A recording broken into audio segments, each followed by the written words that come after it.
Moja story kubwa ambazo zinasambaa katika mitandao ya kijamii kwa sasa ni maandamano ya pale nchini Kenya. Tunavyojua kwamba Kenya ni miongoni mwa nchi zenye ushawishi mkubwa sana hasa kwa vijana hapa barani Afrika na zenye wasomi wengi sana. Kitu ambacho kimeweza kuwashangaza watu katika mitandao ya kijamii ni kuhusiana na hao waandamanaji kuweza kupora gari la polisi.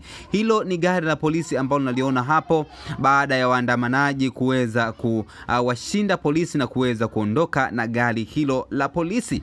Kitu ambacho kimeweza kuwashangaza sana watu wengi sana katika mitandao ya kijamii.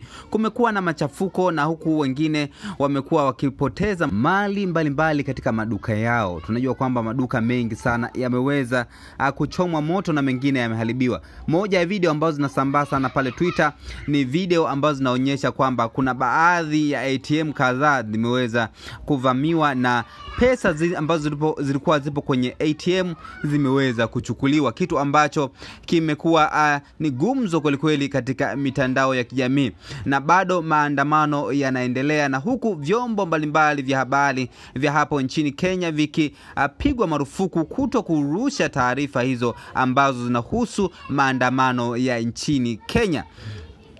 Na maandamano ya nchini Kenya sio mara ya kwanza kuona Gen Z, yani vijana wakiandamana kudai haki mbalimbali zao za msingi, lakini kwa maandamano ya sasa ni kuhusiana na polisi aliyemfyatulia risasi mtu ambaye alikuwa anauza barakoa. Jina langu ni DYK TV. Tafadhali subscribe na turn on notification kama ni mara yako ya kwanza kabisa kuungana nami katika matukio mbalimbali ambayo yanaendelea katika mitandao ya kijamii, lakini pia katika jamii zetu. Tafadhali subscribe na turn on notification kama ni mara yako ya kwanza, lakini pia unaweza ukashusha comment yako katika sehemu ya comment section ukatoa mtazamo wako kuhusiana na kile ambacho kinaendelea pale nchini Kenya. Bye bye, see you later, bye.